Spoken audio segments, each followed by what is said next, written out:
రమ్యజామాతరం మునిం లక్ష్మీనాథ సమారంభాం నాదయామన మధ్యమాం అస్మదాచార్య పర్యంతం వందే గురు పరంపరాం యో నిత్యమచ్యుతపదాంబుజైత్మ నమోహత స్థితరాణి తృణాయ మేనే అస్మద్గురోర్భగవతోస్య దయైకసిన్ధోః రామానుజస్య చరణౌ శరణం ప్రపద్యే మాతాపితా యోతయస్తనయా విభూతిః సర్వం యదేవ నియమేన మదన్వయానాం ఆద్యస్య న కులపతేర్వకులాభిరామం శ్రీమత్తదంగ్రీగళం ప్రణమామి మూర్ధ్నా భూతం సరస్య మహదాహ్వయ భట్టనాద శ్రీభక్తిసారకులశేఖర యోగివాహాన్ భక్తాంగిరేణ పరకాలయతీంద్రమిశ్రాన్ శ్రీమత్పరాంకిశమునం ప్రణతోస్మి నిత్యం నాదం పంకజనేత్ర రామయమునా వాస్తవ్యమాలాదరాన్ యోగీంద్రం కురుకేశచంద్రజలదిం గోవింద పౌరాధిపౌ భట్టార్యన్యగమాంత యోగి జగదాచార్యోసి కృష్ణద్వయో వందే మాధవ పద్మనాభ సుమనర్పదేవాదిపాన్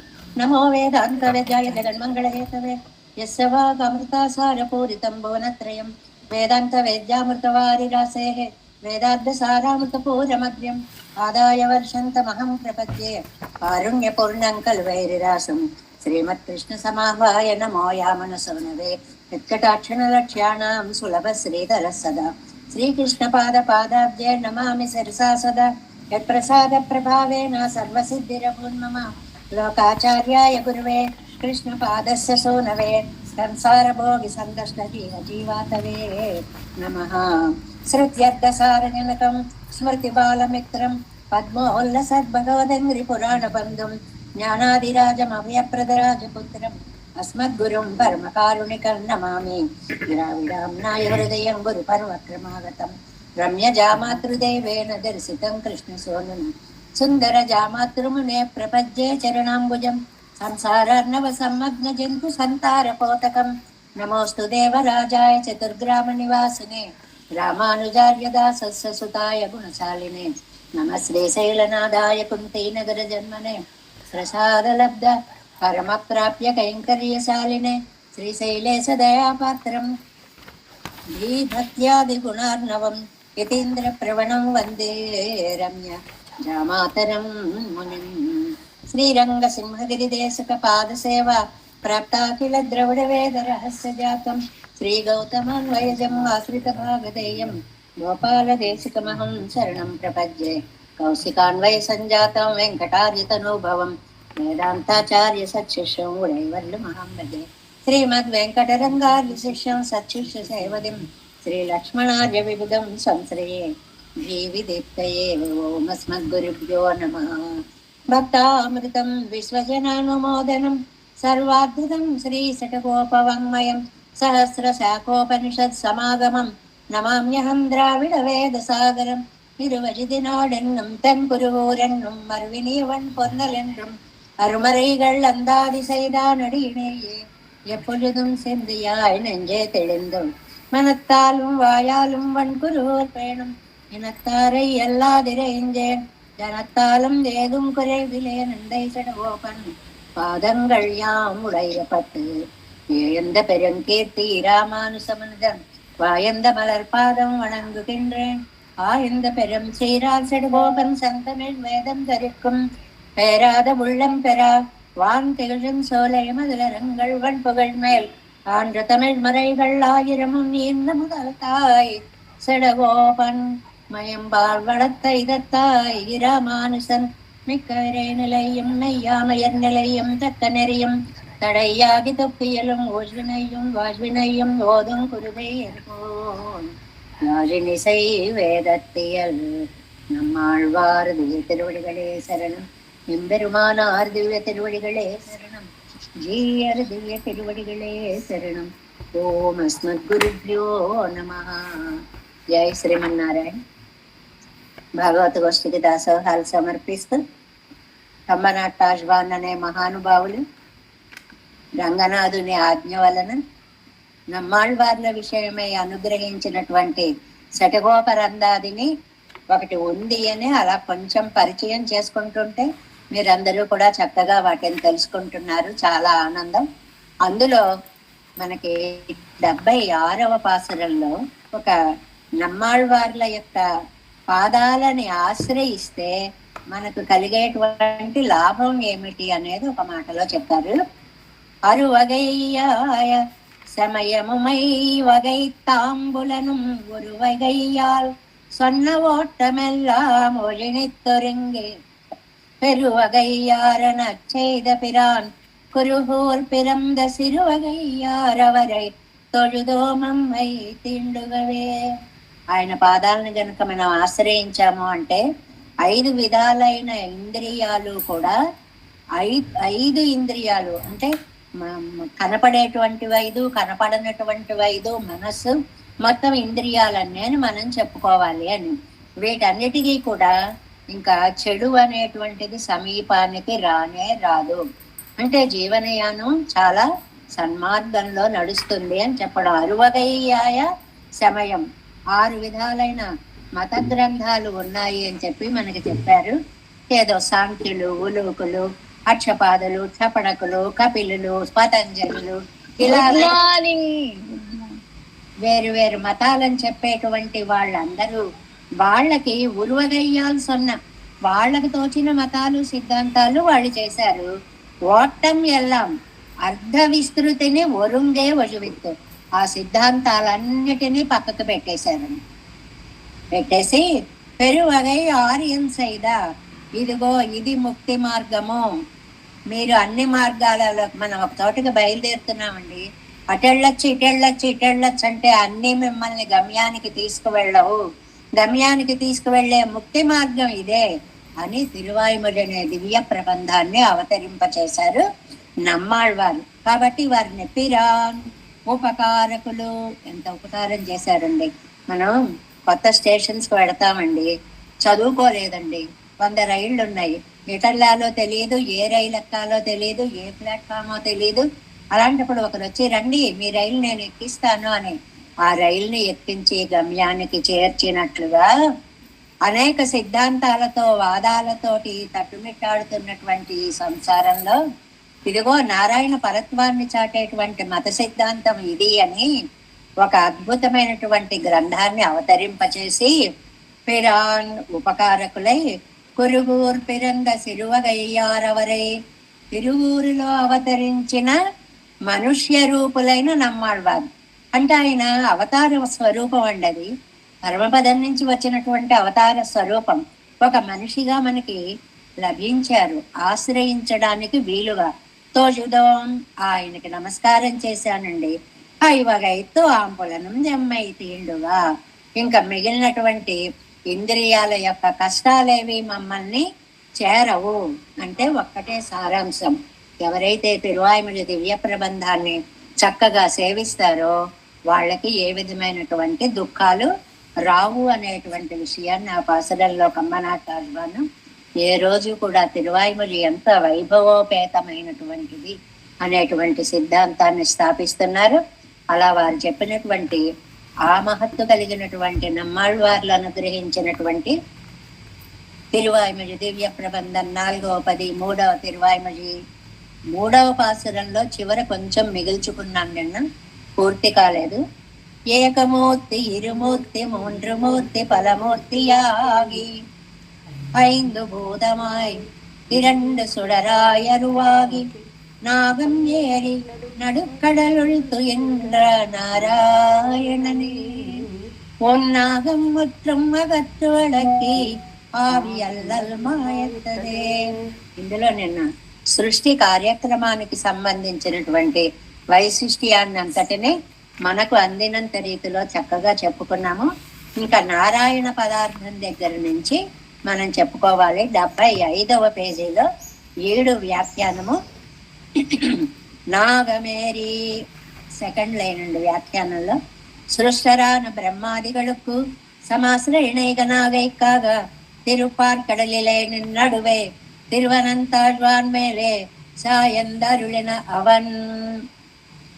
బ్రహ్మాదులకందరికీ అందుబాటులో ఉండడం కోసమని, వారి చేత ఆశ్రయింపబడడం కోసమని తిరుపార్కడలిలో క్షీరార్ణవల్లో అనంతాళ్వాన్ మీద శయనించినటువంటి ఆయన పైరేచ్చైదు సలై సైతలయ్యిలే కుడికిడక్కుమా పోలే, పంటని పెంచిన వాడు రక్షించుకోవడానికి పక్కనే ఒక మంచె వేసుకునో గుడిసె వేసుకునో ఆ పంటని రక్షించినట్లుగా సృష్టంగళాన పదార్థంಗಳಿనుడయ్య రక్షణార్థమాగా కణ్వళరందరుడిన ఎన్నవమా.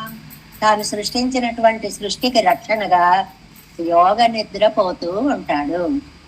ఎందువల్లండి? నారాయణనే ఇప్పటి సర్వకాలము ఒరుపడిప్పడ అనుగ్రహశీలనాగ ఇక్కడియాన ప్రాప్తి సొల్లిగరదు. ఏమంటే ఆయన అలా చేయగలిగాడండి, అంత సామర్థ్యం ఉందండి. అయ్యో మీకు తెలీదా? ఆయన పేరు నారాయణుడండి. బయట లోపల కూడా వ్యాపించి ఉండేటువంటి తత్వం అండి. ఆయన నారములు అయనముగా కలిగిన వాడండి. జీవులని ఆధారంగా చేసుకుంటాడు, జీవులకు ఆధారంగా తానుంటాడండి. ఉన్నాగముత్తమగ అగత్తడక్కి ఆగం ఉడంబు ఒంతెరుమే నెక్కు వెండం శాందో పూమాలై పరివట్టం ఆభరణంగల్. ఈ పాసురంలో చెప్పినటువంటి 4. స్వామి, నీ దివ్య దేహానికి కావలసినటువంటి చందనము, మాల, పట్టు పీతాంబరము, ఆభరణము ఇవయ్యెల్లాం అగత్తడక్కి ఎన్నుళ్ళే ఉండాంబడి పన్ని. నా మనస్సుని వీటిగా మార్చావా తండ్రి. అంటే నా మనస్సు, నా ప్రాణం, నా మాట, అంటే త్రికరణ శుద్ధిగా చేసే పనులన్నీ త్రికరణాల చేత కూడా నీకు సమర్పించేలా చేసావా తండ్రి. ఇది రే సృష్టికి ప్రయోజనం. అది కదా ఆయన సృష్టించడానికి లాభం. ఎందువల్లంటే మనకి ఇంత అద్భుతమైన ఇంద్రియాలు ఇచ్చినందుకు వీటిని ఆయన కోసం ఉపయోగించడం. కాబట్టి తండ్రి, నా దేహం, నా ప్రాణాలు, నా సర్వస్వం అవి నీకు చందనం కావచ్చు, మాల కావచ్చు, పట్టు పీతాంబరం కావచ్చు, ఆభరణం కావచ్చు, అన్ని నేనే నీకు.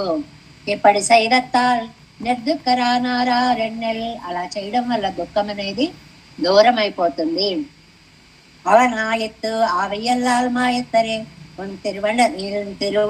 ఉళ్ళத்தில் ఉండాన వల్ల ఒరిపడిన సిక్క పెద్దదే. ఈ దుఃఖం అనేది ఈయనకు పోవడమే కాదు, భగవంతుడికి కూడా పోతుంటండి. ఈ తలయ్య ఒరిపడి కరై మరై సేరుతు.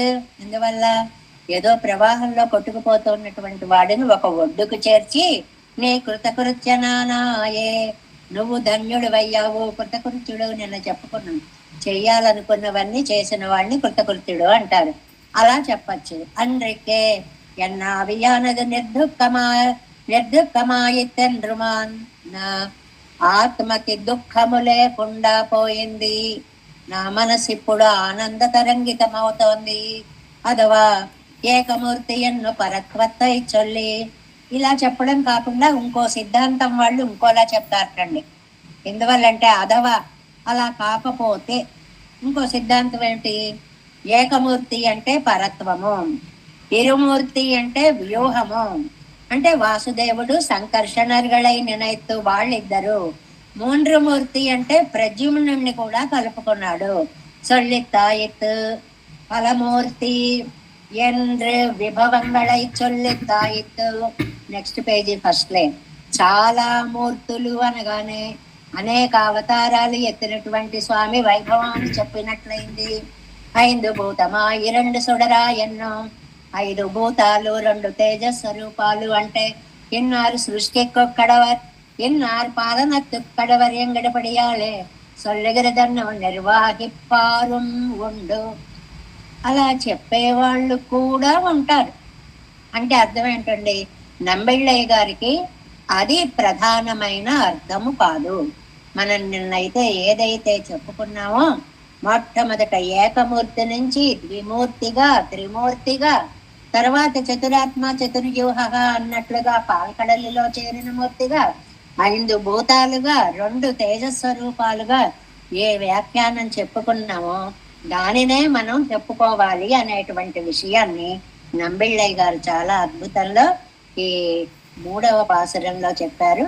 పాసురం: ఏకమూర్తి ఇరుమూర్తి మూండ్రుమూర్తి పలమూర్తియాగి 5 భూతమాయి 2 சுடராய் அருவாகி நாகம் நேரி நடுக்கடலுள் துயின்ற நாராயணனே உன்னாகம் முத்தும் అగత్తు అడక్కి ఆవియల్లల్ మాయత్తదే. ఇంకా 4వ పాసరం: మాయత్తల్ ఎన్ను వాయి ములై తంద மாயப்பே உயர் மாயத்த ஆய மாயனே வாமனனே மாதவா பூத்தன் மாலை கொண்டு உன்னை போதால் வணங்கேனேலும் என் பூத்தன் மாலை நெடுமுடைக்கோ உனையும் కన్నే ఎనదుయిరే. ఈ పాసురంలో స్వామికి తన ప్రాణాన్ని అర్పించేటువంటి ఒక అందమైనటువంటి భావాన్ని ఇందులో చెప్తూ పూతన వృత్తాంతాన్ని తీసుకొని వచ్చారండి. పూతన అంత దుష్ట భావముతోటి వచ్చి నీకు అంత కష్టాన్ని కల్పించినటువంటి వేళ అయ్యో నీకు సేద తీరేలాగా నేనేమీ చెయ్యలేకపోయానే, అయినా శిశిరోపచారాలు స్వీకరించడానికి నీ దివ్య దేహానికి నేను ఒక మాల సమర్పించద్దా? ఆ మాల నా ప్రాణమే. ఇక్కడ ప్రాణము దగ్గరికి వచ్చారు. ప్రాణము నా మాల. ప్రాణము, మనస్సు, ఇలాగ పదాలని, ఆత్మ, వేరు వేరు పదాలని ప్రయోగిస్తూ వాటి యొక్క సార్థక్యాన్ని చెప్తున్నారు. ప్రతిపదార్థం చూడండి. మాయత్తల్ ఎళ్ళి సంపాలని తలచి ఎలాగైనా సరే కృష్ణుణ్ణి నశింపచేయాలి అనుకుంది ఆవిడ. పూతన వృత్తాంతం ఇందులో. వాయి ములై తంద నోటిలో స్తనాన్ని పెట్టి మాయం పేయి కపట భావముతో వచ్చిన పేయి రాక్షసి పూతన ఉయర్ మాయత్త. దీన్ని మాయత్తల్లని వచ్చిన ఆవిడనే మాయత్త నశింపచేశాడు.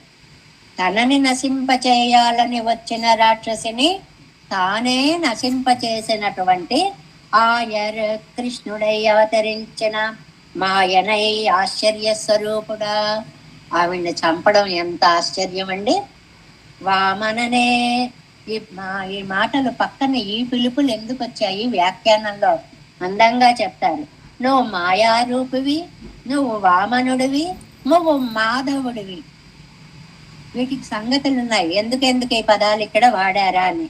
అలాంటి పూతన్మాలైకొండు అందమైన చల్లనైన ఒక మాలికను సంపాదించి ఉన్నై పోదువనంగేనేలు నీకు ఆయా సమయాల్లో నేను నమస్కరించలేకపోయాను. మొన్న చెప్పుకున్నాను చూడండి. ఆ వేళ ఒక వద్దు అన్నయ్య నువ్వు ఇలా చెయ్యొద్దు అని లక్ష్మణుడు చెప్పినట్లుగా చెప్పలేకపోయా. లేదు రాక్షసులు మాయా యుద్ధం చేస్తారని విభీషణుడు చెప్పినట్లుగా నీకు చెప్పి మరలింపలేకపోయా. ఇవాళ ఒక రాక్షసి ఇలా పాలు ఇస్తున్న సమయంలో అయ్యో ఇది రాక్షసి, దీని నుండి రక్షించాలి అని నిన్ను మళ్ళింపలేకపోయా. అయినా మా అదృష్టం కొద్దీ నువ్వు నాకు దక్కావు. పూటన్ మాలై పుష్పాల చేకట్టిన చల్లనైన మాలని నెడుముడెక్కు. పెద్ద కిరీటం అండి. ఈ కిరీటాల్లో అనేక రకాలు ఉంటాయి, మీకు అందరికీ తెలిసినదే. అసలు ఆ తిరువేంగడముడయ్యాని కిరీటాలు, ఇవన్నీ కిరీటాలండి. అవి పొడుగ్గా ఉండే కిరీటాలు. అబ్బే అంత పొడుగ్గా ఉంటే బాగుండదండి. ముడి చుట్టూ ఉండేటువంటి అందమైనటువంటి, అందుకే చూడావతంస మకుట కిరీట అంటారు రామానుజులు గజ్జలో. మకుటము కిరీటము పైకి పెట్టేది, తల చుట్టూ పెట్టి వచ్చేది, ఇలా రకరకాలు ఉన్నాయే. ఆ కిరీటానికి అలంకరించే మాల ఎనదు ఉయిర్ పునయ్యం కన్నే, దానికి నా ప్రాణమే దండ అవుతుంది. ఈ పదిని మనం ఏమని చెప్పుకున్నాము? పెరుమాళ్ళ ఆరాధనలో ఏవి అయితే సమర్పిస్తామో అవన్నీ కూడా ఆత్మ సమర్పణగా భావించాలి అని మనం చెప్పుకున్నాం. దానికి తగ్గట్లుగానే ఈ పాసురాన్ని మనకి అందిస్తున్నారు అని. 4 పార్ట్ 77వ పేజీ వ్యాఖ్యానం 7. పూతనాదిగళుడయ్య నిరసన సమయత్తిల్. పూతన ఆదిగళుడయ్య, పూతన మొదలైన. ఈ మొదలైనలో బలిచక్రవర్తిని కూడా తీసుకోవాలి. ఎందువల్లంటే శ్రమంతీర శిశిరోపచారం పన్న பத்திலேன் ஆகிலும் சிசிரோபச்சாரத்தால் செல்லாதவன் சுகுமாரமான திருமேனிக்கு சாத்தும் மாலையன் சத்தையேயாய் విడువదే ఎంగిరార్. ఇద్దరున్నారండి, రకరకములైనటువంటి శత్రుభావాలతో ఉన్నవాళ్ళు స్వామిని ఎంతో మంది ఎదిరించారు. వాళ్ళందరినీ కూడా ఎలాగ వశం చేసుకున్నాడు అనేటువంటిది ఆది శబ్దం చేత చెప్పారంటారు. ఇక్కడ పోతన అంటే బలి మొదలైనటువంటి వాళ్ళు. బలిలో దానగుణం అనేది ఉండబట్టే బలి రక్షింపబడ్డాడు, అతని ఇంటి వాకిట తాను కాపలాదారుడుగా నిలబడ్డాడు అని. ఆ వాళ్ళు నిరసన సమయత్తిల్, ఆ పోతనని నశింపచేసేటువంటి సమయంలో శ్రమం తీరా, నీకు శ్రమ తీరేలాగా శిశురోపచారం పడిన పెత్తిలేనే ఆగిలం, నీకేమి చేయలేకపోయానంత కష్టపడ్డావా, ఎంత కష్టపడ్డాడు అనేటువంటిది మనం వ్యాఖ్యానాల్లో చెప్పుకుంటామండి. కొంచెం సేపు మనందరికీ తెలిసినదే అయినా సరే పూతన యొక్క ఆ వైశిష్ట్యాన్ని చెప్పుకోవాలి. ఎంతమంది ఎన్ని రకాల ఆనంద భావాలు ప్రకటించారండి కృష్ణతత్వాన్ని గురించి. అందులో పూతనని పూతనని చేశారండి లక్ష్మణ యతీంద్రులు పెదముక్తి స్వామివారు. పూతన మనం చూసే పూతన రాక్షస భావం కలిగిన పూతన, వారు దర్శించిన పూతన పవిత్రురాలైన పూతన వచ్చింది. ఉయ్యాల్లో పడుకుని ఉన్నాడు. ఆహాహా ఇది ఏమిది నవోద్యద్భాను సాహస్రక వ్యూహం మీయడోలికాంతరితమై వప్పన్వమన్నయ్యమై. ఎంత అందమో, ఎంత అందమో! ఒక కోటి సూర్యులు నల్లని ఆకారం ధరించి చిన్న ఉయ్యాలలో పవళిస్తే ఎలా అందంగా ఉంటుందో అంత ఆనందాన్ని పొందింది పూతన అని అంటారు. ఆ పూతన వచ్చేటువంటి సమయాన్ని చూశాడండి. ఈయనకి నవ్వు వచ్చిందండి. ఎందువల్ల? ఈవిడ ఎలా వచ్చింది? హేమాంగన భూత్ అంటారు వ్యాస మహర్షి. ఒక లక్ష్మీదేవి ఆకారాన్ని ధరించేసి వచ్చింది. ఆవిడ వచ్చేటప్పటికి విబుద్ధ్యతాం బాలకమారికాగ్రహం చరాచరాత్మ సన్నిమేలితేక్షణ. నిమేలితేక్షణ కళ్ళు మూసుకున్నట్టండి స్వామి. అక్కడ భాగవతంలో వ్యాఖ్యానంలో చెప్తారండి, ఎందుకు కళ్ళు మూసుకున్నాడు 100 కారణాలు చెప్తారండి. ఊరికే మనం కొంచెం స్పృశిద్దాం. అది ఇప్పుడు ఈవిడొస్తే నేను చంపేయాలి. ఆవేళ రామాయణంలో రామావతారంలో తాటకని చంపాననే పేరు ఇప్పటికీ పోలేదు. అబ్బబ్బా, చంపకుండా ఉండాలంటే కళ్ళు మూసుకుంటే వెళ్ళిపోతుందేమో అని కళ్ళు మూసుకున్నాడు అనేటువంటిది మొదటిగా చెప్పారండి. మొదటి విషయంగా చెప్పారు. అంటే ఎవరికైనా ఒక కొత్త వాళ్ళని చూశాడు, భయం వేసి పిల్లలు ఏడుస్తారు, అందువల్ల భయపడి కళ్ళు మూసుకుందా అంటారు. ఇంకో కారణంగా, ఇంకో కారణం మూడవదిగా, ఈ పూతనంటే ఒక ప్రకృతి, ఈ ప్రకృతి ప్రభావాన్ని చూపిస్తుంది. ఇది ప్రకృతి అని మనకి ఎక్కడుందండి? సంస్కృత భాగవతంలో ఉంది. కంస ప్రయుక్తాకిల కాపి మాయా. మాయా అంటే ప్రకృతి. ఆ ప్రకృతి అనేటువంటిది కంసుడి చేత ప్రేరేపింపబడి విచిత్ర కార్యకరి ఆవిడ. అమ్మో ఎన్ని పనులు చేస్తుందో. అందుకోసమని అమ్మో ఈ దర్శనం మనకు అనవసరం అని కళ్ళు మూసుకున్నాడా అంటారు. అంతేకాదు, చరాచరాత్మ సన్నిమీలితేక్షణ. అమ్మో ఇంత పాపపు బుద్ధి ఉన్నటువంటి ఈవిడ్ని చూడకూడదు. పాపిష్టి వారిని చూస్తే మనకి కూడా పాపం వస్తుంది, పాపులతో స్నేహం చెయ్యకూడదు అనేటువంటి ఉద్దేశంతో కళ్ళు మూసుకున్నాడా అని ఒక మాట చెప్తారండి. అంతేకాదు ఇంకొక అర్థం కూడా చెప్తారు. ఏమని అంటే, ఒక్కసారి పూతన ఒక రాక్షసిలా రాలేదు, ఒక అందమైనటువంటి మాతృభావంతో వచ్చి ఒక సామాన్య శిశువు అనుకుని ఒడిలోకి తీసుకుంది. కాబట్టి ఈ బాహిరంగా కనపడేటువంటివి కాదు. ఈవిడ ఆత్మ ఏమిటో చూద్దామా, ప్రేమగా ఉందా ద్వేషంగా ఉందా ఏమిటో తెలుసుకుందాం అని కళ్ళు మూసుకున్నట్టండి. ఇంకో కారణం, ఈ లోకాలన్నీ భయపడిపోతున్నాయిటండి. ఈ లోకాలు ఎలా ఉన్నాయి, మీరేమన్నా కంగారు పడుతున్నారా? పూతన వస్తోందని మీరు భయపడకండి. నేనున్నా కదా అని లోపల కళ్ళు మూసుకొని లోపల లోకాలతో చెప్తున్నాడా అన్నట్లుగా వస్తుంది. మరి విషం ఏం చేసేస్తుందో అని భయపడుతున్నారు అని అన్న చోట మనకి భాగవతంలో ఎంత అద్భుతమైన పద్యం అండి.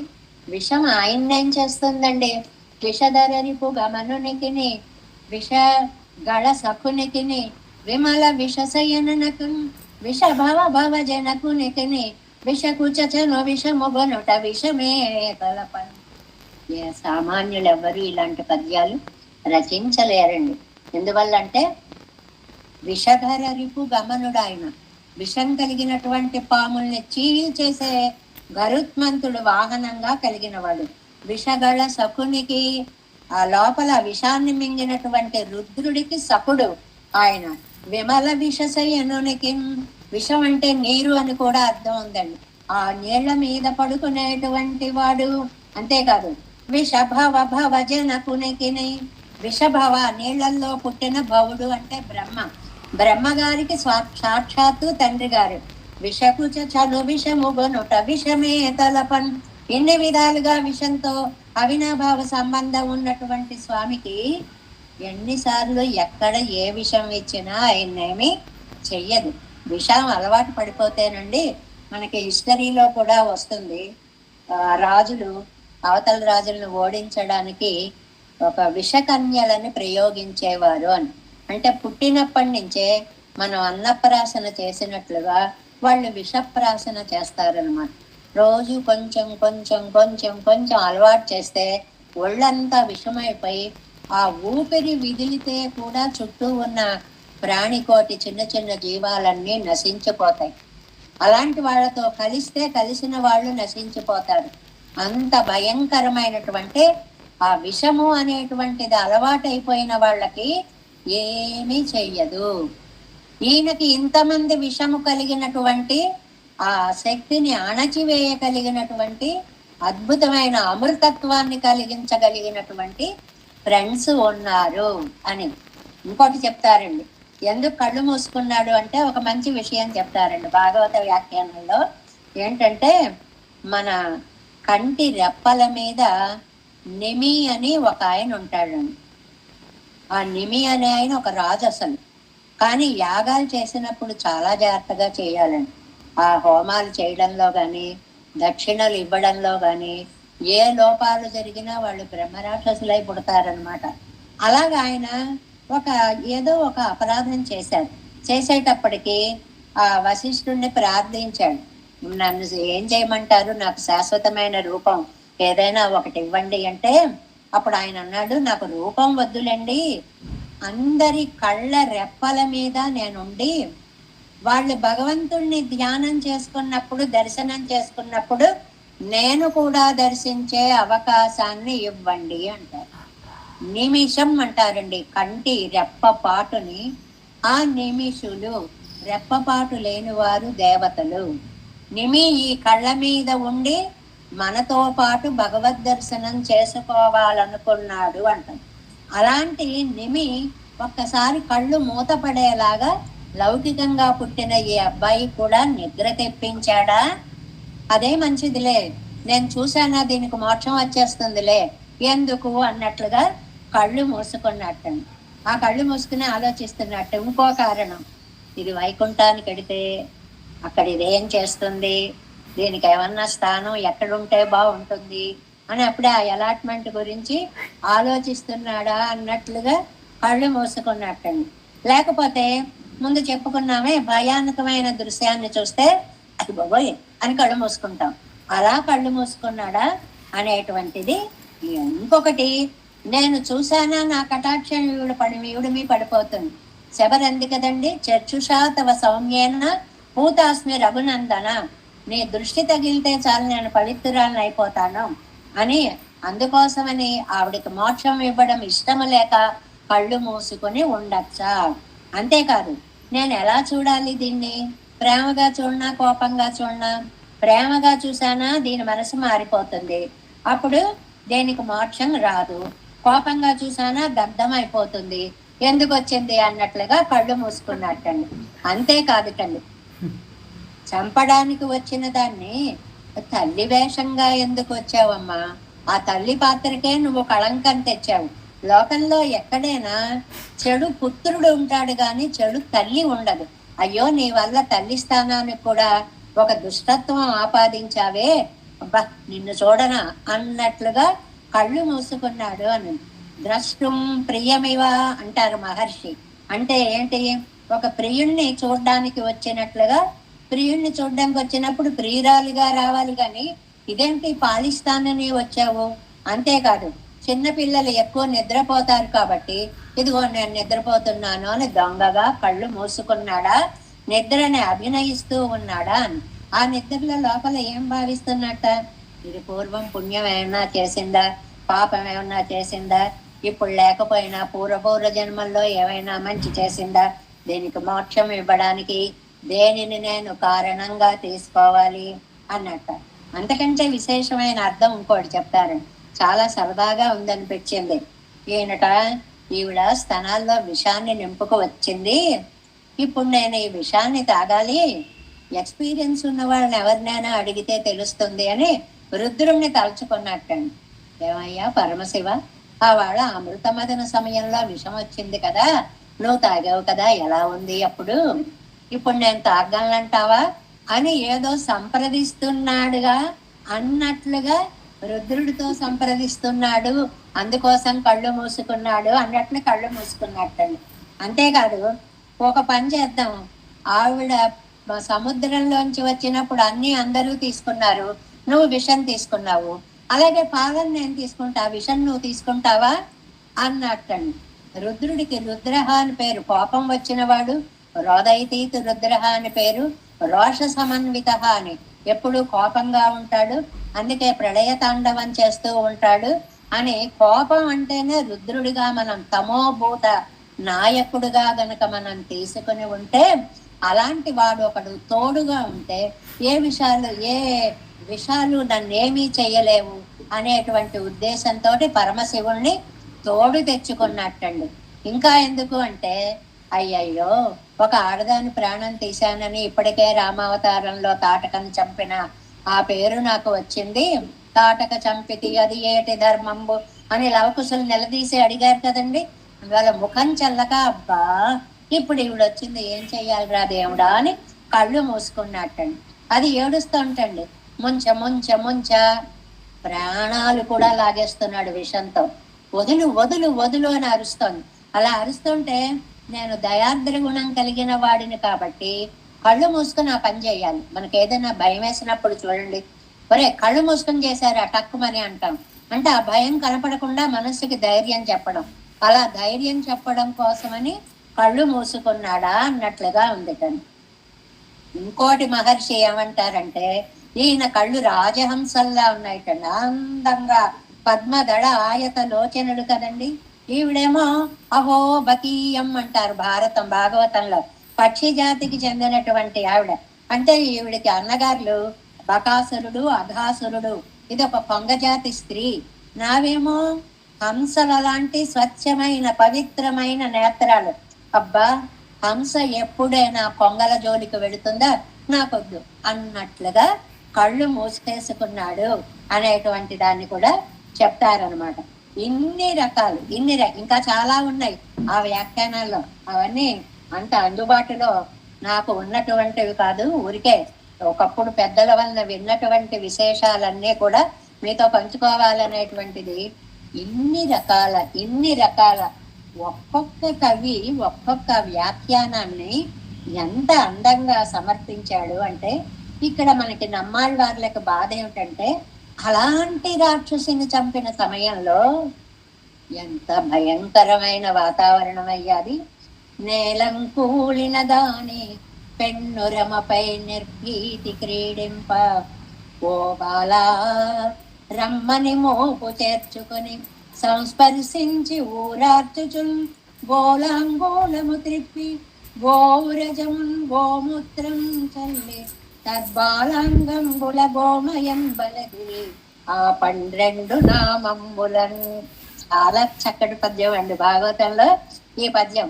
దాన్ని నేల కూలింది, అది కూలినప్పుడు రాక్షసులకు ఒక నియమం ఉందండి, ఏ ఏ వేషాల్లో తిరిగినా ప్రాణాలు పోయినప్పుడు ఎన్ని 2 మైళ్ళ దూరం ఆ శరీరం పడిపోయింది. దాని మీద చిన్నారి బాలుడుగా ఆ గుండెల మీద ఆడుతున్నాడు. చూస్తే ఆ దృశ్యాన్ని ఊహించుకుంటే గుండె గుబేలు మంది ఒక్కసారి యశోదామాతకి. నేలం కూలిన దాని పెన్నురముపై నిర్భీతి క్రీడింప, ఏం భయం లేకుండా అసలు ఏం జరగనట్లుగా, అది కూడా ఏదో నేల పర్వతం కొండ ఏదో అన్నట్లుగా ఆ మధ్యలో ఆడుకుంటున్నాడండి స్వామి. ఓ బాలా రమ్మని మాట్లాడడానికి కూడా భయంతో మాట రావట్లేదు యశోదమ్మ. నాన్న దారా తండ్రి అంటూ మోపు చేర్చుకొని అలా భుజాల మీద హత్తుకొని సంస్పర్శించి 2 చేతులతో గట్టిగా పట్టుకుని ఊరార్చుచు. తల్లి ప్రాణం ఎంత ప్రియమైనటువంటి చేష్ట చేస్తుందో చూడండి. గోలాంగూలము త్రిప్పి, దిష్టి తీయడాల్లో ఎన్ని రకాలు ఉన్నాయో అన్నీ చేసింది. ఆవు తోకను ఒకసారి ఇలా తిప్పుతారండి. పశు సంపద కలిగినటువంటి వాళ్ళు, మనకెక్కడొస్తాయి ఆవు తోకలు? ఆ ఉన్నటువంటి వాళ్ళు ఆ పని చేస్తారు.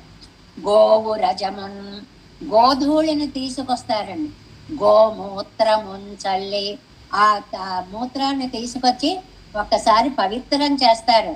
తద్బాలాంగంబుల గోమయం బలదిరి ఆ 12 నామంబులన్. ఈ పద్యానికి అంతటికీ ముఖ్యమైన పదం ఆ 12 నామంబులన్. ఆ గోధువులు తీసుకొచ్చి ఓం కేశవాయ నమః, ఓం నారాయణాయ నమః, ఓం మాధవాయ నమః, ఓం గోవిందాయ నమః అని ఆయనకి అలదుతూ ఉంటే నవ్వుకుంటున్నట్టండి. ఏంటమ్మా నా నామాలతో నాకే బొట్లు పెట్టేస్తున్నావా, ఎంత బాగా చేస్తున్నావే అని నవ్వాడు అంటారు పోతన గారు చాలా అద్భుతమైనటువంటి భావముతో.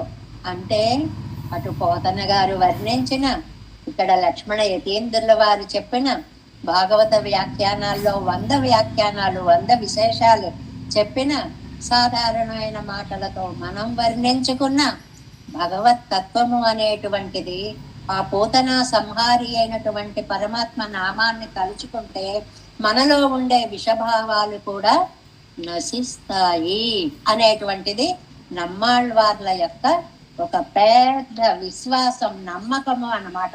అందువల్ల ఇప్పుడు మళ్ళీ ఇందులోకి వచ్చేయండి. పోతనాదిగళ్ళుడయ్యా, పోతన ఆది. ఇక్కడ ఈ 2 ఆది అనే శబ్దం ఎందుకు వాడారంటేనండి, పన్నీరాయిరప్పల్లో ఒక మాట అన్నారండి. అనుకూల శత్రువాన పూతనయ్యే నరసిత్తు. వీళ్ళు అనుకూల శత్రువులుటండి. అనుకూల శత్రువులేడు. శత్రువు అంటే వాడు ఎప్పుడు ప్రతికూలంగానే ఉంటాడు, అనుకూలంగా ఉంటాడా?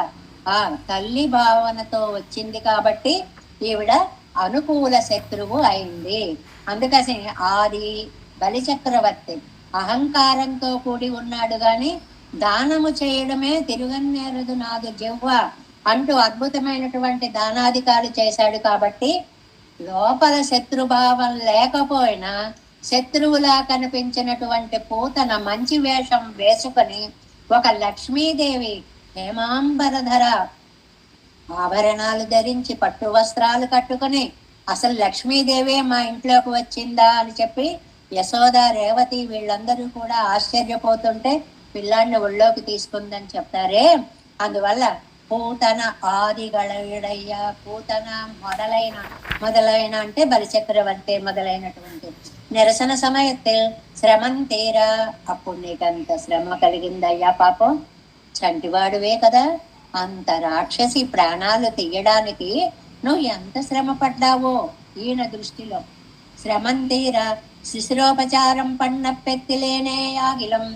అయ్యో ఆ టైంలో నేనుండి ఇంత రాక్షసం చంపావా అని కాస్త వెన్ను నిమరడం గాని, విసిని కర్ర పట్టి వీయడం గాని, ఒకసారి ఎత్తుకుని ముద్దు పెట్టుకోవడం గాని చేయలేకపోయాను తండ్రి. శిశిరోపచారత్తాలల్లదు సెల్లాదగున్. అవి చేయకపోయినా వాటికి తగినటువంటి సుకుమారమాన తిరుమేనిక్కు చాతుమ్మాలై. ఆ సుకుమార దేహానికి సరిపోయేటువంటి మాల వేద్దామంటే ఎన్ సత్తయ్యే యాయు విడువదే ఎంగిరార్. నా ఉనికి, నా ప్రాణం నీకు మాల. ఈ ఒక్క వాక్యానికి ఎన్ని విశేషార్థాలు చెప్పారండి. నా ప్రాణమే నీ కిరీటానికి చుట్టినటువంటి ఒక దివ్యమైన మాల. మాయత్తల్ ఎన్ని అవள் పోలి వందపడి, కావాలనే వచ్చిందండి పోతన కదా, చంపాలి అనేటువంటి ఉద్దేశంతో. కంస ప్రయుక్త సాకిల మాయా అన్నారు కదండి, కావాలనే వచ్చింది. అవశ్యం సిలర్ పరియవేండుంబడియా ఎత్తే. అలాంటి సమయంలో ఒక రాక్షస శక్తి వచ్చినప్పుడు ఒక మంగళాశాసనం చేసేలాంటి పరిస్థితి అది. బాబోయ్ జాగ్రత్తగా ఉండాలి, జాగ్రత్తగా ఉండాలి అనుకోవలసినటువంటి సమయం అది. ఎన్నారై మాయత్తలెన్నే ఎన్నామయ్యాలే జగదుపసంహరణం పండక్కడేరివళ్ కోలి వందదెంగిరార్. ఇక్కడ ఒక మంచి అర్థాన్ని చెప్పారండి. అది సంహరించాలి అని వచ్చిందండి. సంహరించాలి అని వచ్చినప్పుడు ఎవరిని అని చెప్పలేదు, సంహారము ముఖ్య కర్తవ్యం అని వచ్చింది. తాను అతన్ని చేస్తుందా, అతడు తనని చేస్తాడా అనేటువంటిది లేదు. ఇది వ్యాఖ్యాత యొక్క గొప్పతనం, ఎవరిని అని చెప్పకపోవడం, ఇలాంటివన్నీ. మరి ఎందుకు వచ్చిందండి ఆవిడ? జగదుపసంహారమే ఏంటి, లోకాన్నంతటిని సంహరించాలి. అదేంటండి, కృష్ణుణ్ణి చంపితే లోకాన్నంతా చంపినట్లు అవుతుందా? కేసి అనేటువంటి రాక్షసుని చంపిన సమయంలో నారదుడు అంతటి మూర్తి, విజ్ఞానమూర్తి, శాస్త్ర కోవిదుడు, జగదస్తమితం జగదస్తమితం, బాబాయ్ లోకమే అస్తమిస్తోంది కృష్ణుడు లేకపోతే అంటాడు. అలా ఇక్కడ కూడా జగదుపసంహరణం పన్నక్కిడీర్ ఇవళ్ కోలి వందదెంగిరార్. ఈ ఒక్కడు లేకుండా చేస్తే జగత్తు లేకుండా అయిపోతుంది. పిచ్చిది, జగత్తుతో పాటు తాను లేకుండా అయిపోతుందని తెలుసుకోలేకపోయి ఆ ప్రయత్నం చేసింది. శరీరియై నలిందాల్, శరీరం తన్నడయ్యేన సిక్కుమిరే. శరీరిని చంపితే అంటే లోపల ప్రాణం తీసేస్తే శరీరం దానంతటదే పడిపోతుంది. అదే ఆవిడ భావన. ఉయిరిలే నలిందాల్ అవయవంతోరం తనిత్తు నలియ వెండావిరే. ప్రాణం తీస్తే ఇంకా చెయ్యి పని చేయకుండా, కాలు పని చేయకుండా, అలా ఇంద్రియాలు చూడక్కర్లేదు. ఒక్క ప్రాణం తీసామంటే సకలేంద్రియాలు సర్వనాశనం అయిపోతాయి. ఉలగంగట్టెల్లాము ఓరీరే. ఈ లోకానికంతటికి ఆయనే ప్రాణము కదా, మూలకారకుడు కదా. ఎలాగండి అలాగా? అస్మాన్ హంతున్న సంశయ ఎన్నారిరే మహారాజర్. మహారాజర్ అనేటువంటిది ఎక్కడ రామాయణంలో వచ్చినా కూడా సుగ్రీవుడికి మహారాజు అని పేరండి. ఆయన విభీషణుడు వచ్చాడు, నా సర్వలోక శరణ్యాయ రాఘవాయ మహాత్మనే నివేదయతమాన్ క్షిప్రం విభీషణం ఉపస్థితం అని అంటున్నాడు. నన్ను రక్షించమని మీరు చెప్పండి, మీరు చెప్పండి అని. అంటే భాగవతుల ద్వారా భగవంతుని దగ్గరికి వెళ్ళాలి అనేటువంటి ఒక విశేషార్థాన్ని అక్కడ మనకి చెప్తారే. అందులో ఆ వచ్చినటువంటి విభీషణుణ్ణి సుగ్రీవుడు చూశాడు. చూసేసి ఏష సర్వాయుధోపేతః చతుర్భిః రాక్షసైః రాక్షసోభ్యేతి పశ్యధ్వం అస్మాన్ హంతుం న సంశయః. ఈ పదం కోసం ఈ వ్యాఖ్యానం అండి. అస్మాన్ హంతుం, మనందరినీ చంపడానికి వచ్చాడు విభీషణుడు. ఎలా వచ్చాడు? సర్వాయుధోపేత, గదనిలా పట్టుకుని వచ్చాడండి. చతుర్భిస్సహ, 4 మంత్రులతో కలిసి వచ్చాడండి. వచ్చాడు మని చంపడానికే వచ్చేస్తున్నాడు. అక్కడ ఒకవేళ చంపడానికి వచ్చాడు అని చెప్పినా రాముడి విషయం ఒక్కటి లేకపోతే మనందరము లేము అనేటువంటి సిద్ధాంతాన్ని చెప్పడం అన్నమాట. అలా కృష్ణుడు ఒకడు లేకపోతే లోకమే లేదు, జగదస్తమితం అని చెప్పడం అన్నమాట. అది రామాయణం మీద ఉన్న నంబెళ్ళయ్య గారికి ఉన్నటువంటి సాధికారకతకి మనం దాసోహాలు పెట్టవలసిందే. ఎక్కడికక్కడ చిన్న పదానికి రామాయణ శ్లోకంతో సమన్వయం చెప్పడం. అస్మాన్ హంతున్న సంశయాయన్నారిరే మహారాజర్. సుగ్రీవుడు అలా అన్నాడు కదా, అంటే మనందరినీ చంపడానికే వస్తున్నాడు. అంటే రామచంద్ర నువ్వు లేకపోతే లోకమే లేదు, కృష్ణ నువ్వు లేకపోతే సృష్టి కార్యమే లేదు. వాయుములై తంద అవన్ తిరుప్పవిడెత్తిలే நஞ்சை கொடுத்தது தம்முடைய திருப்பவனத்திலே நஞ்சை கொடுத்தா போலே இருக்கையாலே తందయంగిరారాధల్. ఆవిడేమో అద్భుతంగా ఇంత విషాన్ని పూసుకొని వచ్చింది. విషాన్ని అమృతత్వంగా మార్చాలని ఈయన తన పెదవులతోటి విషానికి అమృతత్వాన్ని ఇస్తున్నాడు అని. అందుకే ఆవిడ పోయినప్పుడు లక్ష్మణ యతీంద్రుల వారి భావనలో ఆహా ఆహా ఆహా ఈహా సర్వం మునేటికీడేరెనుగా, ఊహకి కూడా వెగటు కొల్పేడు ఐహికముకు నన్ను వదిలిపోయింది తండ్రి అంటుందండి ఆవిడ. ఈహా సర్వము నేటికి ఈడేరెనుగా, నా కోరికలన్నీ ఇవాళ ఫలించాయి, అమృతత్వాన్ని పొందాను అని విషానికి కూడా అమృతత్వాన్ని ఆపాదించి పూత పూతన అంటారు లక్ష్మణ యతీంద్రుల వారు. తందాయంగిరారాధల్. ఇచ్చిన ఇచ్చిన అంటే ఇక్కడ మళ్ళీ గ్రామటికల్ గా ఒక అందమైన పాయింట్ చెప్తున్నారు. కొడుతా వేరు తందా వేరండి. మనకి ఇస్తే తందా అనాలి, ఎవరికైనా ఇస్తే కొడుతా అనాలి. ఇక్కడ తందాని ఎందుకంటే ఆ విషయం కృష్ణుడికి ఇస్తున్నట్లు లేదుటండి నమ్మాళ్ళ వారికి, నాకే ఇచ్చేస్తోంది అన్నట్లుగా తల్లడిల్లిపోతున్నట్టండి.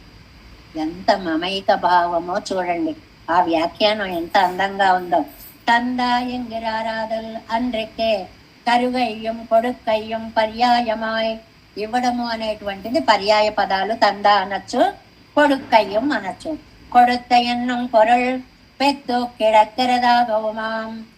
ఇవ్వడము అంటే ఇతరులకు అవుతుంది, తంద అంటే మనకవుతుంది.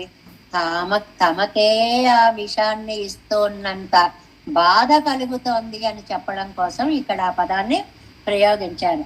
మా ఎప్పై జన్మత్తాల్ వంద అరివికెట్టుకు మేలే. అసలే అది జన్మ సిద్ధాంతంగా రాక్షసి చెప్పుకున్నాం కదండి. అగాసురుడు వాళ్ళకి అహో బకీయమని బక సంతతిలో పుట్టినటువంటి పక్షి జాతికి చెందినటువంటి రాక్షసి. మేలే వంచన పరయ్యాయం వందాళ్.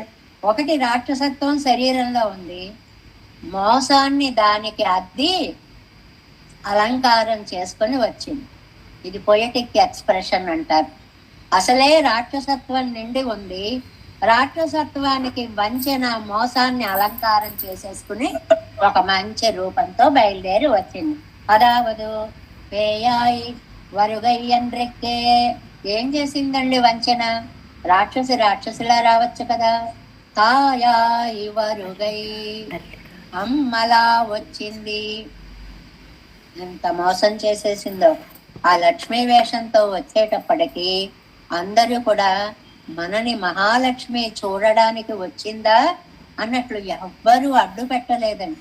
ఒక్క దగ్గరికి వచ్చి చనుబాలిచ్చే సమయంలో మాత్రం పాపం యశోదామాత తల్లడిల్లి వద్దు వద్దు వద్దు మా వాడు అలా అంగీకరించడు అంటూ అడ్డు పెట్టబోయింది.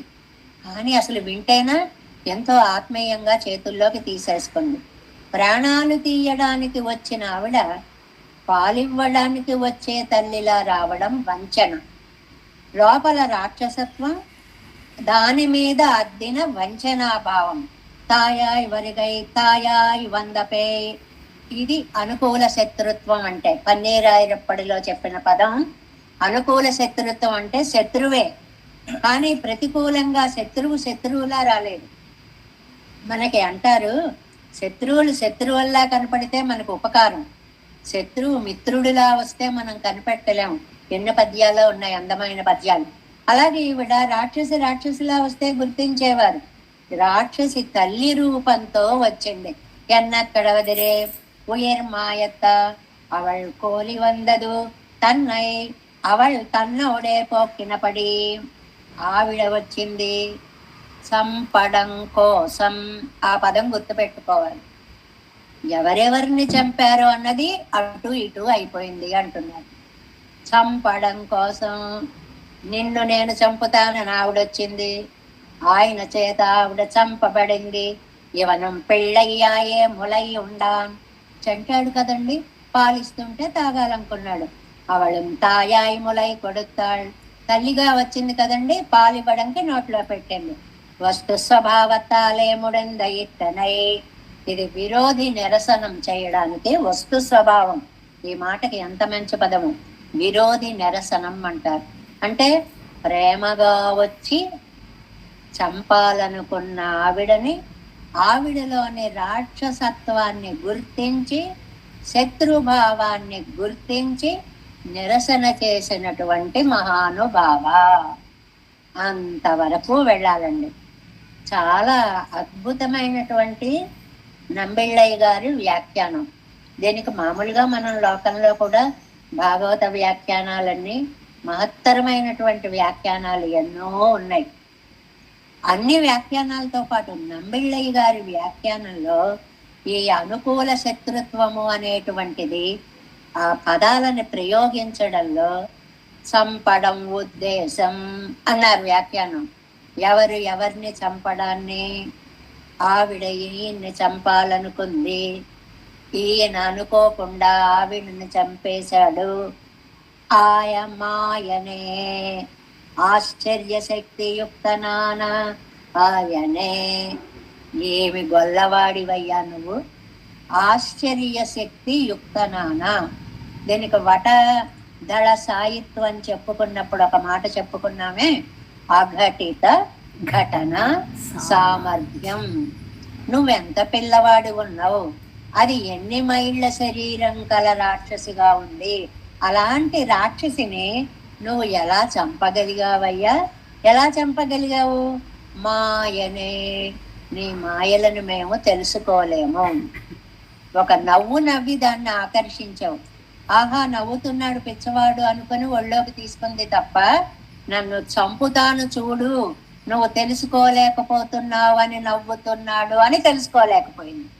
అందువల్ల మాయనే ఈవనం పిళ్ళయ్యాలే ములయ్యుండాన్ అవళం తాయాయి ములై కొడుతాள். ఈయన పిల్లాడు కాబట్టి తాగాడు, ఆవిడ తల్లి కాబట్టి ఇచ్చింది. వస్తు స్వభావత్తాలే ముడిందయితనై. ఇది ఒక కొత్త రకమైన విరోధి నిరసన. కృష్ణావతారంలో అంతమంది రాక్షసులు వచ్చారు, కానీ ఎవరికి వారే చంపేటువంటి ప్రయత్నాల్లో వివిధ ఆకారాలు తాల్చారు.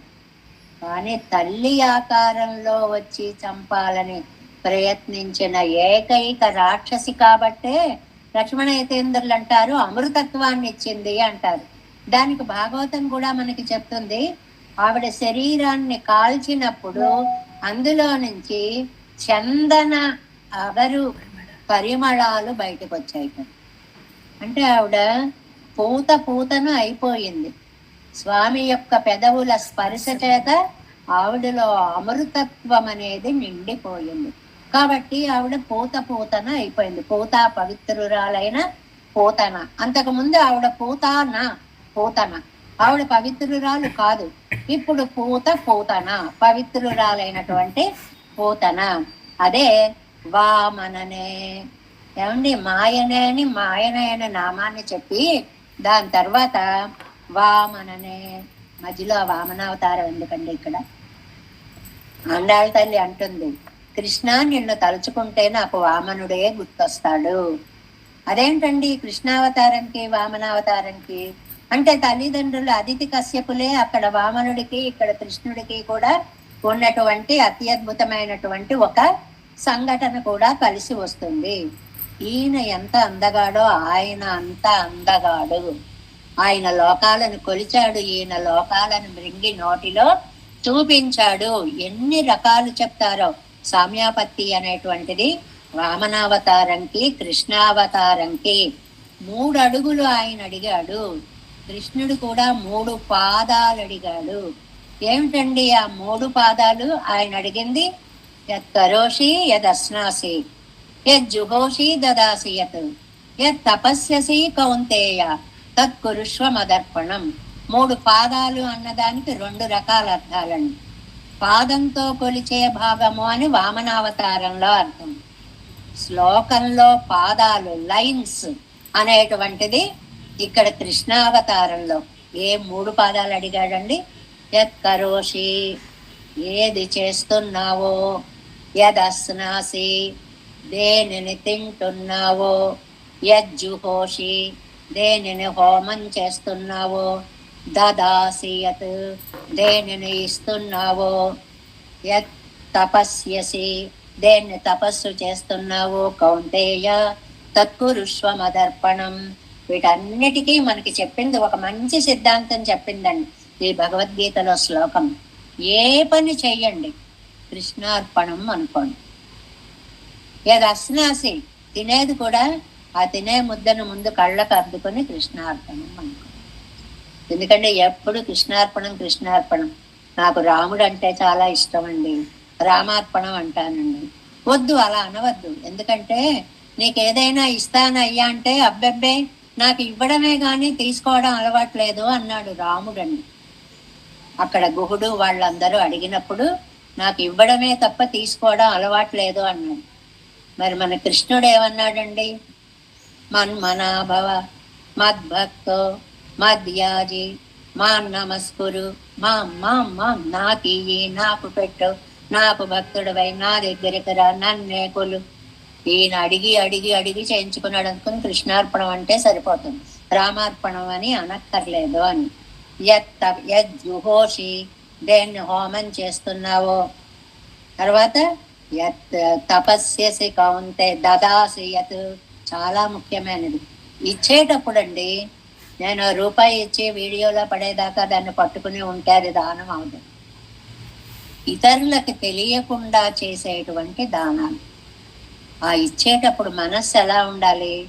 శ్రీయాదేయం హియాదేయం సంవిధాదేయం. వేదం ఎంత చెప్పిందండి?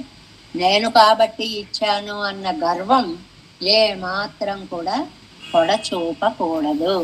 అయ్యో మనం ఎంత కావలసి వస్తే ఇంత కొంచెం ఇస్తున్నామో అనేటువంటి భావముతో ఇవ్వాలి, సిగ్గుపడుతూ ఇవ్వాలి, భయంతో ఇవ్వాలి, వినయంతో ఇవ్వాలి. నీకు ఇది సత్కార్యంగా ఉపయోగపడాలనే భావముతో ఇవ్వాలి.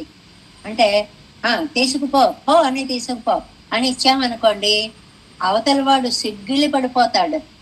ఇలా మొహమ్మే కొట్టారు అని. ఒక్కొక్కళ్ళు ఇచ్చిన వస్తువు అండి మనకు ఇంట్లో ఉపయోగపడదండి, గ్రహించారు. మీకు కూడా అనుభవాలు ఉండుంటాయి. పెట్టి పెట్టి పెట్టి అవతల పాడేస్తాం తప్ప అది తినేవాడు అనుభవించేవాడు కూడా ఉండదు. ఒక్కొక్కళ్ళు ఇచ్చినవి ఎంత ప్రేమతో ఇచ్చారో అది ఉపయోగపడడంలో మనకి కనిపిస్తూ ఉంటుంది.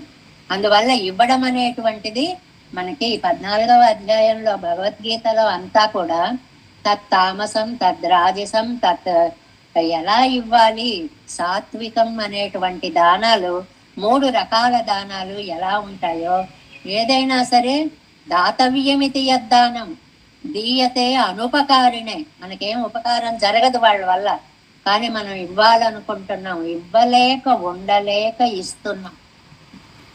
ఇది సాత్విక దానం అవుతుంది. నేను నీకు ఇది ఇస్తాను, నువ్వు నాకేమిస్తావు అంటే ప్రత్యేక ఉపకార భావంతో ఇస్తే అది రాజసం అవుతుంది. అలా కాదు, అవతల వాడు ఏమైపోయినా సరే దీనితోటి అనే చెడు కోరికతో గనక ఇస్తే తామసం అవుతుంది. అది ఎందుకు పనికిరాని వస్తువు అని మనం పిల్లల్లో చూస్తూ ఉంటాం. ఇది మనం వాడుకోం కదా, ఎవరికైనా పెట్టేద్దాం, ఇది మనకు ఉపయోగపడుతుంది కదా, ఎవరికైనా ఇచ్చేద్దాం, అక్కర్లేని చెత్తంతా బయటికి పడేసేద్దామని. ఇలాంటి దానాలు కూడా కొన్ని ఉంటాయి. ఇంకో రకం దానం కూడా చెప్తారు అందులో. ఇచ్చేశాక అయ్యో ఇచ్చేశాను, అది మా వాళ్ళు నాకు ఎప్పుడో ఇచ్చారు, ఎప్పటి నుంచో వస్తుంది, అది ఉంటే బాగుండేది. ఇచ్చేశాడు ఆల్రెడీ, కానీ ఇచ్చేసిన దాన్ని తలుచుకొని వగచి బాధపడిపోవడం అన్నమాట. అలాంటి దానాలు చెయ్యకూడదు. ఈ వామనుడు 3 అడుగులు కొలిస్తే ఈ శ్రీకృష్ణ పరమాత్మ యత్కరోషి యదస్నాసి 1 పాదం, యజ్జుహోషి దదాసి యత్ 2వ పాదం, యత్తపస్ససి కౌంతేయ 3వ పాదం, తత్కురుష్వ మదర్పణం. ఏది ఇచ్చినా భగవదంకిత భావముతో ఇవ్వండి అని చెప్పినటువంటి వామనావతారాన్ని కృష్ణుడికి పక్కనే తీసుకొని వచ్చేసారు. ఎప్పుడు గుర్తు పెట్టుకోవాలి, కృష్ణుడు అనగానే వామనుడు. అక్కడ అదితి కశ్యపులే, ఇక్కడ వారే దేవకి వసుదేవులుగా జన్మించినటువంటి వారు. అక్కడ సౌందర్యమూర్తి వామనుడు, ఇక్కడ సౌందర్యమూర్తి కృష్ణుడు. అక్కడ 3 అడుగులు చేసి అడిగాడు, పొందాడు. ఇక్కడ 3 పాదాలు. మన ఇలాగ కొన్ని వందల పోలికలని ఇద్దరికీ చెప్తూ కృష్ణుడు అనగానే నమ్మాళ్ళవార్లకి వామననే అంద అవతారத்தில், ఈ నమ్మాళ్ళవారి బెంగ విచిత్రంగా ఉంటుంది చూడండి. அந்த அவதாரத்தில் பூதனை முளை கொடுத்தால் அதுக்கு பிரத்யௌஷதமாக முளை கொடுக்கை கொரு ஒரு தாயாகிலும் உண்டிரே அங்கோ எங்கொங்கை உண்டானை மேட்டாயுச்சியுட்டுவான் தன் கொங்கை வாய் வைத்தாள் சாரெந்து என்னும் பேச்சு பாலுண்ட பெருமானை பேரெந்தெடுத்து ஆயிச்சு முலை கொடுத்தாளஞ்சாதே என்னும் அதுவும் ఇంద్రికే. ఆ అవతారాల్లో అప్పుడు అప్పుడు ఏమవుతావో అనేటువంటి భావముతో ఇవన్నీ ఆళ్వార్ల యొక్క తిరుమలిలో ఆళ్వార్ల యొక్క పాసుర ఖండాలు, మూన్నాం తిరువాయుధలో పేయాళ్వార్ల యొక్క పాసుర ఖండాలు, ఇవన్నీ కూడా పెరియ తిరువందాదిలో నమాళ్వార్ల యొక్క అద్భుతమైనటువంటి పాసుర ఖండాలు, ఇవన్నీ కూడా మనకి ఇక్కడ ఆ రాక్షసి అయినటువంటి పూతనకి అమృతత్వాన్ని ప్రసాదించినటువంటి స్వామి యొక్క కరుణాగ్ర దృష్టిని చెప్పేటువంటి ఖండాలు అన్నమాట. అది ఒమ్మింద్రికే. అదే కాకుండా ఇవనై పత్తెట్టు వైతు తాయం తమప్పనం తపస్సులే అన్యపరరాగా. ఇది వామనావతారంలో అయ్యో తండ్రి నీకు ఆనాడు ఎంత కష్టం వచ్చింది అంటున్నారు నమ్మాళ్ళ వాళ్ళు. అదేమిటో మనం రేపు తెలుసుకునేటువంటి ప్రయత్నాన్ని చేద్దాం. 4వ పాసురం. మాయత్తల్ ఎಣ್ಣి வாய்முலை தந்த மாயப்பே உயிர் மாயத்தாயமாயனை வாமனனே மாதவ பூத்தன் மாலை கொண்டு வன்னை போதால் வழங்கே நேரும் நின் பூத்தன் மாலை நடுமுடக்கு புனையும் கண்ணியனதுயரே தேவேசம் போலநாதம் నతహిత మనసం పద్మనాభం రమేశం లోకార్యం కృష్ణయుగ్మేన చ నిగమశిరో యోగి భట్టారకౌ చ గోవిందం పూరనాదేన చ సహపురు కేశేందు సింధుం యతీంద్రం మాలాదురుద్యామునార్యో మమ హృది నిదతే రామ పద్మాక్షనాదాన్ తిరువరుణ్మాల్ సేனை முதலில் சடகோபன்னாதமணி சீரியர் கொண்டார் மணக்கால் ரம்பி சென்றார் ஆளவந்தார் குருமாலாதரர் குறிகை பிறார் கம்பான் எதிராசர் கோவிந்தர் கூரேசர் பட்டர் வேதாந்தமணி இருகண்ணர்க்கம் உடைய நம்பிள்ளை இவர் ஈழத்தற்கே எந்த மாதவர் கற்பனாபரி வரலாளர் திருவடியொன்றிய தேவ பெருமாள் கை கொண்டருளும் திருமலை ஆழ்வார் பதங்கள் முன்கள் சேரந்தனவே.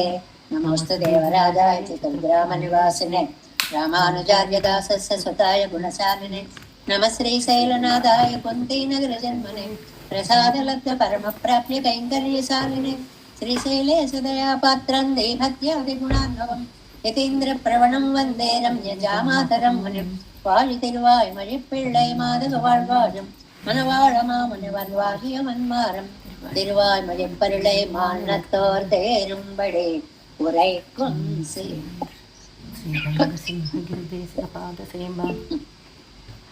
శ్రీరంగ సింహగిరిదేశిక పాద సేవా ప్రాకిల ద్రౌడ వేద రహస్య జాతం శ్రీ గౌతమాన్వయజమాస్మిత భారతేయం గోపాలదేశికమహం శరణం ప్రపద్యే కౌశికాన్వయ సంజాతం వెంకటారుతనోభవం వేదాంతాచార్య సత్శిష్యం ఉడైవల్లుమాంబదే శ్రీమద్ వెంకటరంగార్య శిష్యం సత్శిష్య సేవదే శ్రీ లక్ష్మణార్య విబుధం సంసరే జీవి దీప్తే. ఓం అస్మద్గురుభ్యో నమః. జై శ్రీ